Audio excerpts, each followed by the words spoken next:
कहानी आखिरी चिट्ठी। उत्तर प्रदेश के एक छोटे से गांव में एक लड़का रहता था। नाम था अमन। घर बहुत गरीब था, मिट्टी का मकान, टूटी छत और रोज की चिंता, आज खाना मिलेगा या नहीं। अमन की माँ सरोज दिन भर दूसरों के घरों में काम करती थी। पिता की मौत तब हो गई थी जब अमन सिर्फ 8 साल का था। उस दिन से माँ ही उसका सब कुछ बन गई, माँ भी, पिता भी, दोस्त भी। बचपन का संघर्ष। अमन पढ़ाई में बहुत तेज था। स्कूल में टीचर हमेशा कहते, अगर इस बच्चे को मौका मिला तो ये बहुत आगे जाएगा। लेकिन मौका गरीबों के पास कहाँ होता है। अमन कई बार स्कूल जाने से पहले खेतों में मजदूरी करता ताकि घर का चूल्हा जल सके। एक दिन स्कूल में फीस जमा करनी थी, 300 रुपए। अमन के पास सिर्फ 120 रुपए थे। वो चुपचाप स्कूल के कोने में बैठ गया, आंखों में आंसू, दिल में डर। तभी उसकी क्लास टीचर आई और बोली, अमन तुम रो क्यों रहे हो। अमन कुछ नहीं बोला, बस सिर झुका लिया। टीचर ने खुद फीस भर दी और कहा, तुम बस पढ़ाई करो, बाकी मैं देख लूंगी। उस दिन पहली बार अमन को लगा, शायद भगवान इंसानों के रूप में आते हैं। माँ का त्याग। एक रात अमन ने देखा उसकी माँ खाना नहीं खा रही थी। वो बोला, माँ तुमने खाना क्यों नहीं खाया।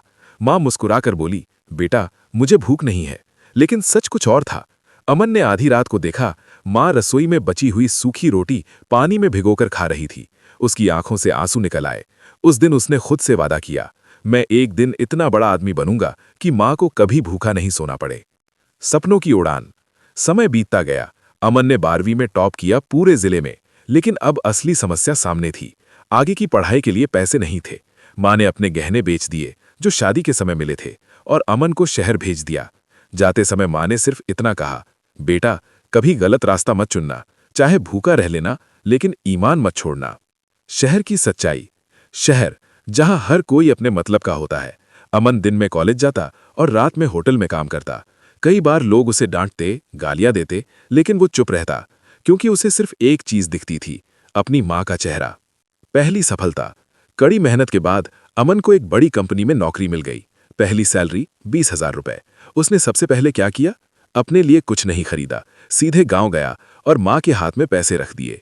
माँ रो पड़ी, आज तुम्हारे पापा होते तो बहुत खुश होते। अमन भी रो पड़ा। जिंदगी का सबसे बड़ा झटका। सब कुछ धीरे धीरे ठीक होने लगा था, लेकिन एक दिन अचानक फोन आया, आपकी माँ की तबीयत बहुत खराब है, जल्दी गांव आ जाइए। अमन भागा, जैसे तैसे गांव पहुंचा। माँ अस्पताल में थी, कमजोर, बहुत ज्यादा। डॉक्टर ने कहा, बहुत देर हो गई, अब ज्यादा उम्मीद नहीं है। अमन के पैरों तले जमीन खिसक गई। आखिरी मुलाकात। अमन माँ के पास बैठा। माँ ने उसका हाथ पकड़ा, धीरे से बोली, बेटा तुम बहुत अच्छे हो, मैंने हमेशा भगवान से यही मांगा कि तुम खुश रहो।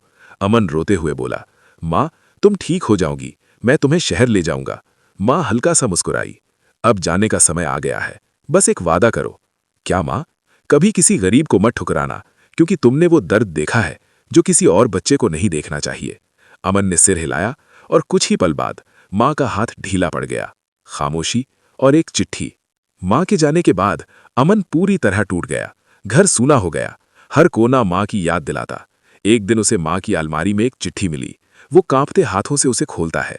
चिट्ठी में लिखा था, मेरे प्यारे बेटे अमन, अगर तुम ये चिट्ठी पढ़ रहे हो तो शायद मैं इस दुनिया में नहीं हूं। मुझे तुम पर हमेशा गर्व रहा है। तुमने बहुत संघर्ष किया लेकिन कभी हार नहीं मानी। मुझे पता है तुम बहुत बड़े इंसान बनोगे, लेकिन बेटा बड़ा इंसान बनने से ज्यादा जरूरी है अच्छा इंसान बनना। अगर कभी तुम्हारे पास बहुत पैसे हो जाएं, तो किसी गरीब बच्चे की पढ़ाई में मदद जरूर करना, क्योंकि मैंने तुम्हारी आंखों में वो दर्द देखा है जो किसी और बच्चे को नहीं देखना चाहिए। तुम्हारी माँ सरोज। नई शुरुआत। उस चिट्ठी ने अमन की जिंदगी बदल दी। उसने एक फैसला लिया, मैं अपनी माँ के नाम से एक स्कूल खोलूंगा। कुछ साल बाद गांव में एक छोटा सा स्कूल बना, सरोज शिक्षा केंद्र, जहां गरीब बच्चों को मुफ्त में पढ़ाया जाता था। हर बच्चे में अमन को अपना बचपन दिखता।